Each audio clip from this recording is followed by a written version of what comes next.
guys, I hope you're well. Welcome to the channel.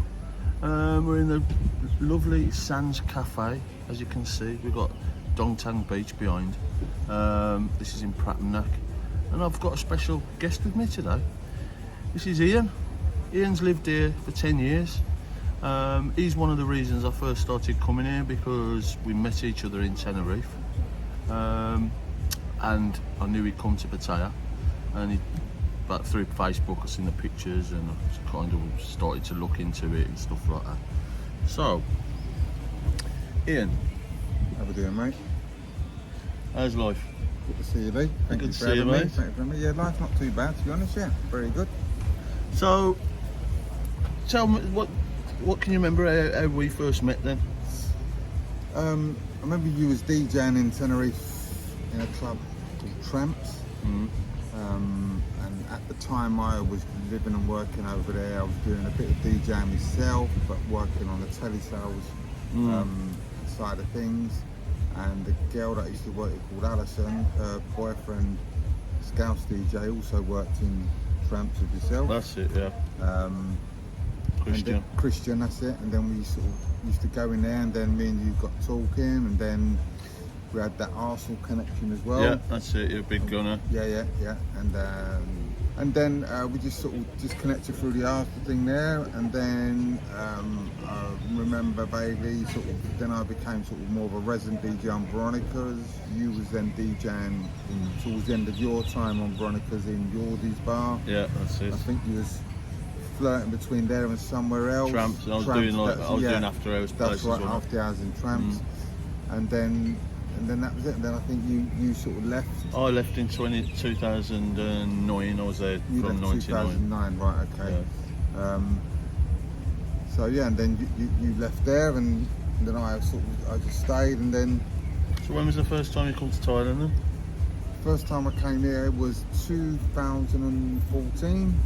Okay, I thought it was before that. 2014, yeah, 2014. Yeah. What made you come here like? Well, it was a few of us from Tenerife came here on holiday. I think it was about 5 or 6 of us that came here, and most of the guys had been before. I hadn't been. It was my first time. They were here for 10 days, and I was here for 3 weeks. Yeah. So I had that bit of time on my own. I had the best holiday of my life. It's one of them places, isn't it, that when you get here, you can try and explain it to people, but it just kind of like, it's just like, I always explain it as like you're landing on a different planet. Oh, you know what I mean? It's amazing. And was that Pattaya you went to? Pattaya, that was Pattaya I came to. And was you there for 2 weeks? I was there for 3 weeks. I was there for 3 weeks. And just at the holiday of a lifetime. So what is it about Thailand that kind of draws you here then? You know, and keeps you here? I think a lot's changed from when I first come to now. But when I first come, it was just the whole feeling of feeling free with everything, and just a total different vibe about the place. Land of smiles. Land of smiles. It was 24/7 party. Things relaxed. It was just brilliant. It was just a brilliant time, and the people was. Not saying they're not now, but they were so welcoming to us, and so nice to us, and very welcome to us. Just a brilliant. So you could go out and party till 8, 9, 10 in the morning, which we was used to in Tenerife. Which I was used to doing in Tenerife back in the day.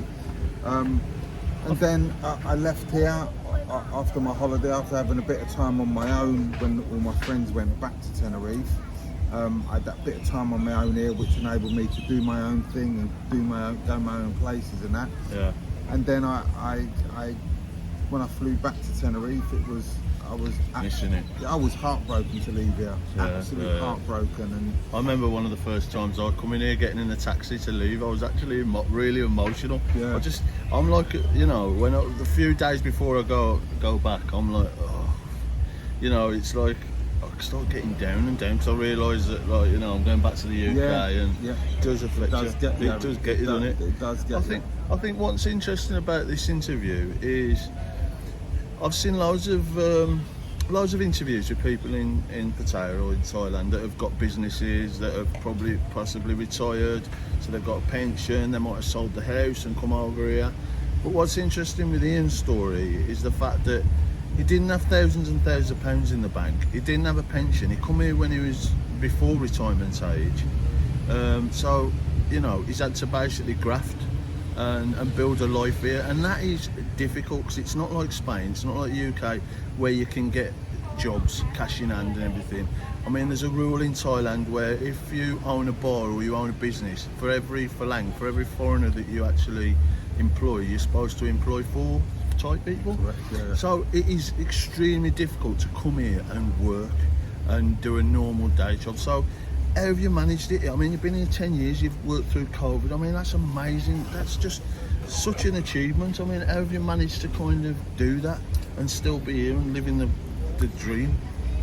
It's hard, and what you're saying there is right. You know, it's not like Tenerife or England where you can work, you can go from job to job, you can work for cash in hand or anything like that. Because over here, you can't do a job if a Thai person can do the job. Right, yeah. You know, so you can't work behind the bar and stuff like that. Yeah, or DJ even. Or even DJ. Yeah, some struggled, extremes, didn't you? Yeah. Some extremes. When I got back to Tenerife, I just made it my ambition to come and live and work here.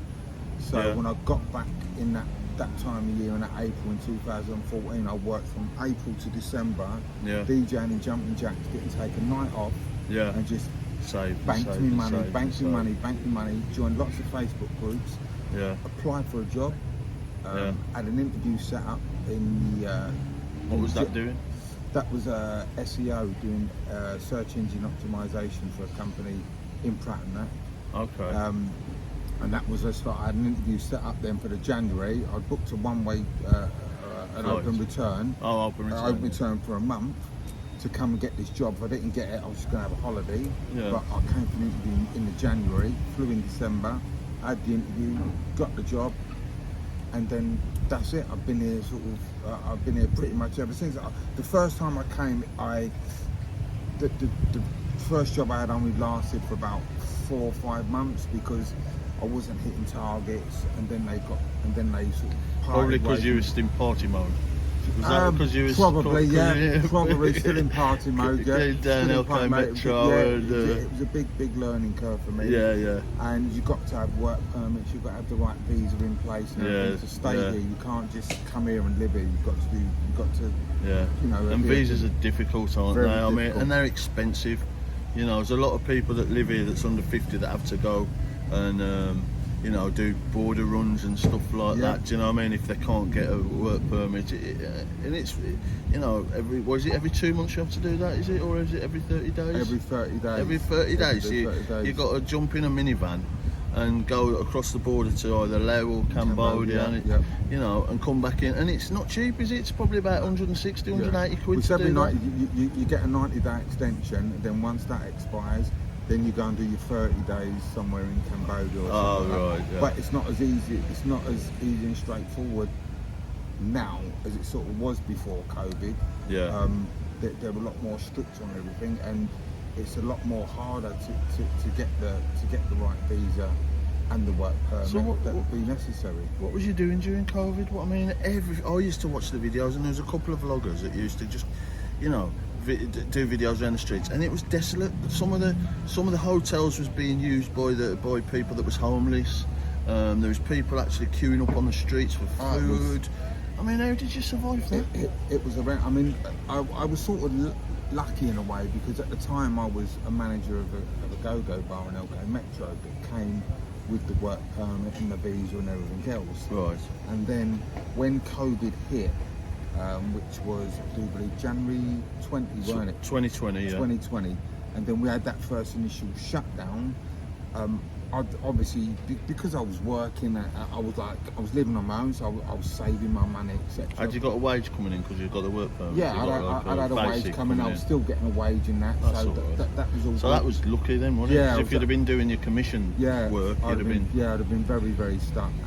But you know, the boss I had at the time, he looked after me, and then it reopened. So we reopened for a little short period, and then it all got closed down again. And yeah, during COVID, it was very dark times here. Like that, this is one thing I take my hat off to the Thai people. They got through that amazingly, and you know that how they, you know, that they can survive. Because there's no things that- social security. There's nothing for people, is there? No, there's You know, they nothing just of have any to help value you. anyway. You know, and it's, you know, it was good to see restaurants giving out the free food and everything else to help them to get through it. What do you think's changed since COVID in Pattaya? Because a lot of people say to me, you know, prices have gone up and stuff like that. Do you think there's been a lot of changes since COVID? I Yeah. can see it myself. Yeah, prices have gone up. You know, renting and in just general day-to-day living. Yeah. You know, that's the thing. Another thing here is people have this thing in their head that you can come here and live here on a shoestring. You can't. You could years ago, but not Could now. you can't now. You No. can't. You know, to live here comfortably on a monthly basis, that's with your rent, your food, paying your bills, And saving a bit. and for when saving out things and go- going yeah. out. You probably need to be earning 60 to 65,000 baht a month.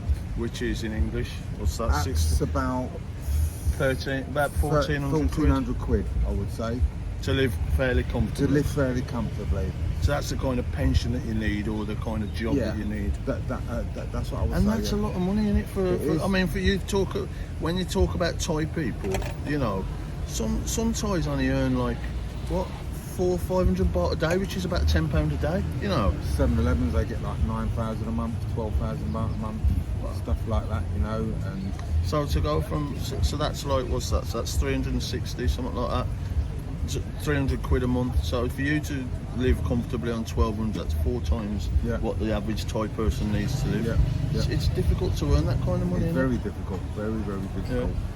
And So- if you haven't got the right job in place that comes with the right visa and Is the it- right work permit, it's nigh on impossible, you know. So like, how easy is it to find a job around here? So let's say somebody wanted to come and retire, they've had enough of it in the UK, you know, because the expense or whatever, and they think, right, I want to come to Thailand and I want to work and get a job.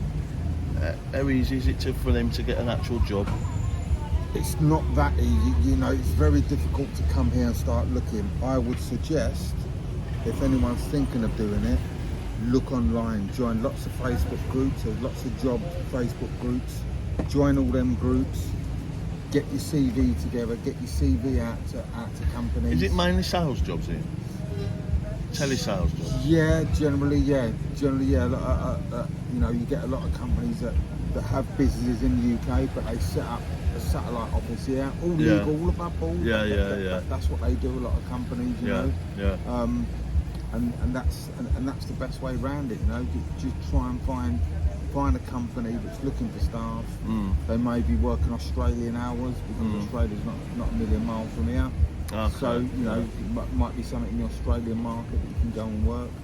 So it's all, yeah, they're the type of things I would suggest. Don't come over here just thinking you're going to get a job. You can probably get a bar job as a manager or something like that. I was speaking to a couple of guys down Soy 6 the other day, and they was saying they get like 1,000 baht a day to manage, and they get 1 day off a week. Now 1,000 baht is roughly £22-23 a day. Yeah. They rely on people buying drinks for them, Yeah. because they get about £2 for every drink that somebody buys for them. Yeah. So if a bunch of lads come in and the manager looks after them and he gets somewhere, you've got to kind of be like, have a good character, haven't you, and Yeah. be kind of like Yeah. funny and outgoing Yeah. and all that.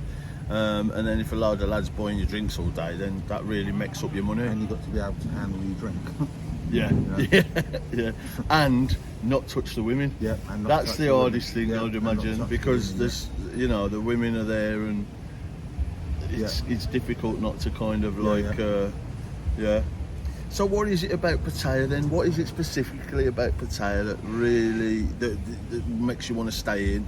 You know, you don't want to go to Chiang Mai up the north, or to Phuket, or you know, to anywhere else. What is it about Pattaya that keeps you here?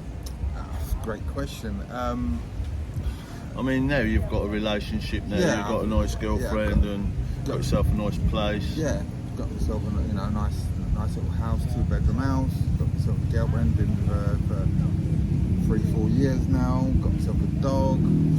It's just I don't know. It's a bit like, I suppose, I'm used to Pattaya now. I know, You know everything. I know Where to as go. much as I need to know about Pattaya. But if I go Chiang Mai or somewhere else, then you've got to start all over again. You know, you've got to then start to make a new circle of friends, and you've got to find people you can trust or you don't trust. And all that's got. It's the same as when you live at home in London, you know, or wherever you're from.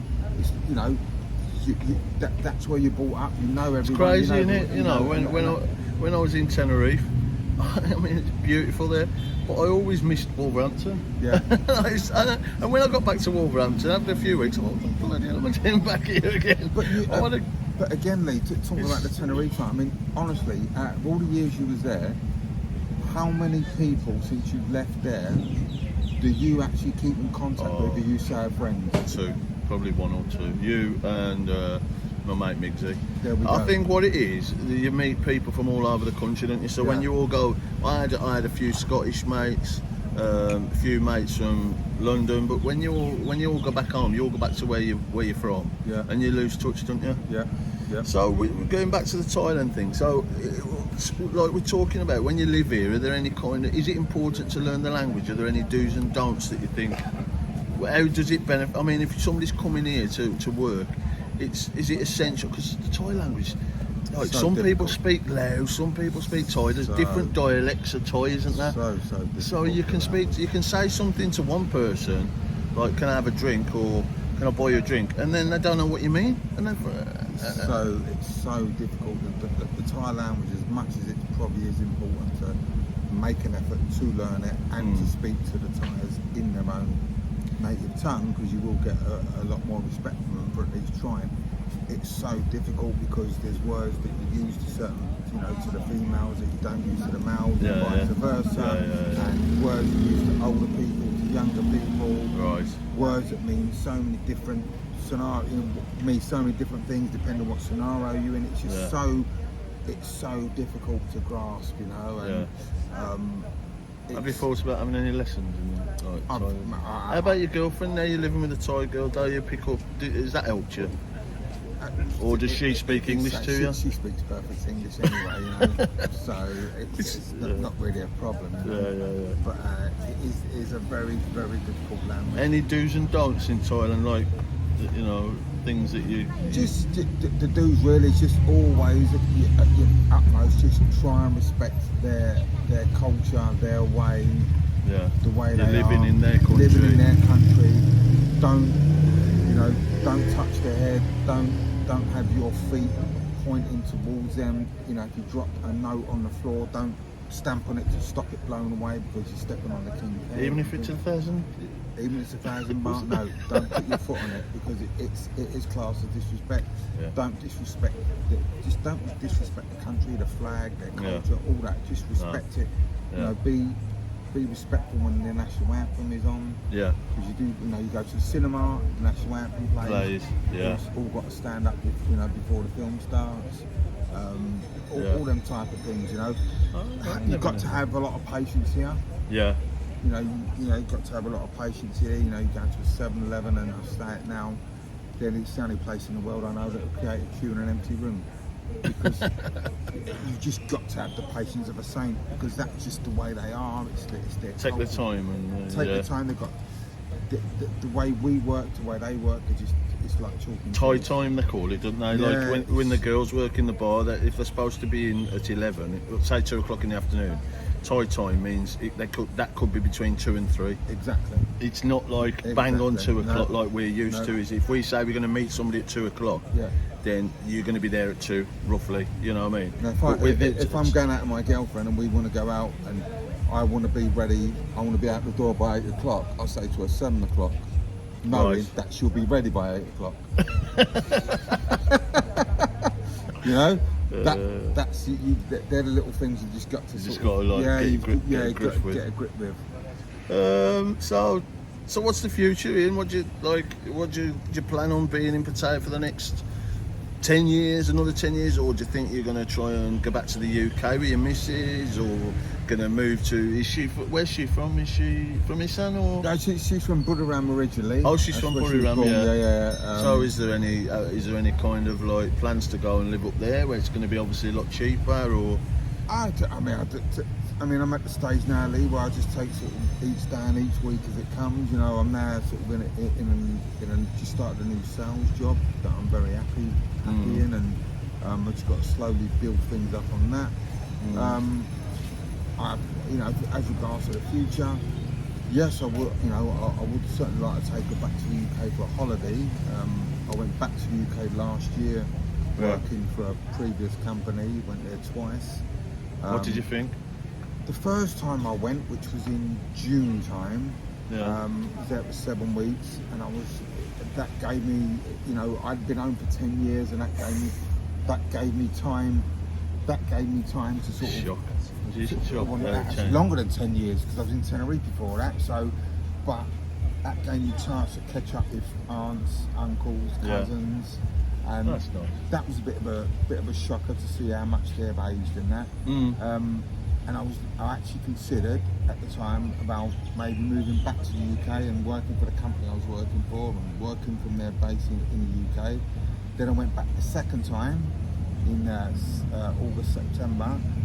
And I think that's when it was sort of like I realised, when I started looking at everything, I realised the cost of everything and then I started to speak to people about living back there, what I would need to be earning. And as soon as they said to me, you know, 30 grand minimum order money. Living in London. Yeah, you know, and I was just like, what? And you can't just walk into a job that's 30k a year. They're just not there, are they? You've got to kind of work your way up to that kind of position. So future-wise here, I think, you know, I will get married to my current girlfriend, if she'll have me.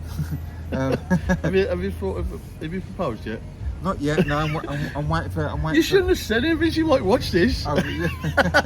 I might have to edit that bit out. But she knows that she knows that we'll get married at some point. Oh, that's good. Which again will be, you know, sort of. I mean, mate, you know, as far as I'm concerned, you're living in the greatest country in the world. Why would you want to go back to the UK? Apart from the only thing that worries me about coming to Thailand is the health thing, and that's like, you know, if something happens to me, you know, it's not like the UK where you just go to the local hospital and you get treated.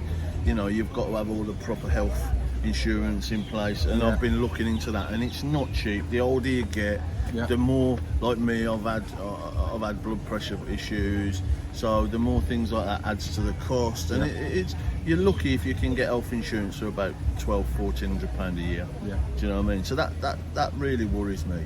I mean, talking of that as well, Lee, it's like, you know, I say to people, I don't mean to be disrespectful here, but it's the worst. I feel it's the worst place to fall ill here, because if you haven't got that insurance, what do you do? You got to jump on a plane, haven't you? Got to jump on a plane and go out, go home. You know, it's very, it's worrying, isn't it? That's you're kind of living on a knife edge all the time. That's why I try to go to the gym sort of as much, you know, 5-6 days a week, keep fit. Not drinking every night. I never drink, you know. If I go out, I'll go out maybe once or twice a month. I'll go and watch my football, as you know. But that's about it. The partying stopped a long time ago because, you know, I'm 56 now, so I'm not getting any younger. So I've got to take care of that, you know. And you know, regard living here, I do say to people, it can be the best place in the world, or it can be the worst place in the world. There's no middle ground here. If you've got a job and you've got money coming in, and I don't mean thousands of pounds, just enough money that you've got your rent paid, you've got your bills paid, you've got food in your cupboard. Because it's dirt cheap. I mean, your rent whether is... you've got a girlfriend or not, that's irrelevant, but if you want to go out, you can go out, as long as you've got that. But if you get into a situation like I have been in the past, where I've lived in a room for like 5,000-6,000 baht a month, and I've had hardly any money for food, but I've got by. You know, I've seen the other end of the scale, and it can be very, very disheartening and you know, soul destroying, and sometimes that's what gets people, and that's what gets people to drink. Turns people to drink, you know, other things, and start you know, doing bad things, or maybe they'll just go home or whatever, you know. So it's, you know, there's no, that's the only thing about it. There's no middle ground. It's either great or it's not. So I suppose it's vital when you get here to kind of build up a good friendship base with different Circle people in it. You know, get people you know you can trust. People that, you know, if you are short, they'll help you out, or if you need some advice, they'll help you out. And that's not just people from England or from, you know, people that speak English, Australians or whatever. It's about Thais as well, because there's a lot of Thai people. Like if something happens, I don't know, say you get into a motorbike accident and you know there's an possible insurance claim with a Thai person, then you having a Thai friend that can come to you and try and help sort that out and negotiate a price. It's massive, isn't it? It's a big help. So last question, it's been really good this year. What are we doing? It's 25 minutes. Last question. Somebody's watching this video, they've never been to Pattaya before. What piece of advice would you give somebody for the first time landing Suvarnabhumi Airport, doing the hour and a half taxi drive into Pattaya, and they get into Soi Buakhao, or they get into the hotel and they go and have a shower and they walk out of that hotel? What would this bit of advice you'd give to somebody who's never been here before? Come with an open mind. Do not fall in love with the first girl that you speak to. I will hold my hands up to that. Yeah, come with an open mind. Try and just be polite and as sociable as you possibly can. Don't be going to all the bars, getting drunk and being silly. Especially if you can't handle your drink. And putting a bad name down for yourself instantly in and around the area and with the locals. Never argue about your bill. You know, always check your bill. Check your bill. Always keep an eye on it bill. every time you order a drink, because it's all checked in here. So they can make mistakes. They can make mistakes and have the odd drink on. Yeah. So but in my advice would be just to pay the bill and walk away, and don't go to that. Because you start arguing, and then it's just going to end. You're going to come off second best. Yeah, of course you will. 100%. Yes, of course you will. But just come with an open mind. Yeah. And just enjoy the beautiful weather that we have pretty much all year round. The beautiful scenery that we have behind us. Yeah. And there is some very, very good and honest people out here. Pattaya is one of them places you can have whatever kind of holiday you want. You can go and stay in like a hostel for like, I don't know, £8, £6 a night, or you can go to the Hilton for £150 a night. Yeah. Do you know what I mean? And the same with restaurants, food. Beaches, you know what I mean? I've just come over from Koh Samet and that was like a paradise. Yeah. You know, beautiful there, isn't it? Yeah, beautiful. white sands. So you know, and Pattaya Beach isn't the best. It's a big beach. They're doing their best to clear it up, but there's a lot of stuff that gets pumped into the sea. So a lot of people say don't swim. Yeah. But the beach behind us is about 10 minutes on a scooter away from Pattaya, and that is gorgeous behind us. You can swim in there. So you can have whatever holiday you want, can't you? You can, This is an amazing place. Yeah, definitely, yeah. Right then, Ian. Thanks, mate. Thanks for this. Thank you very much for your time. Cheers. Take Thanks, care, guys. guys. See you later. See you later. Bye.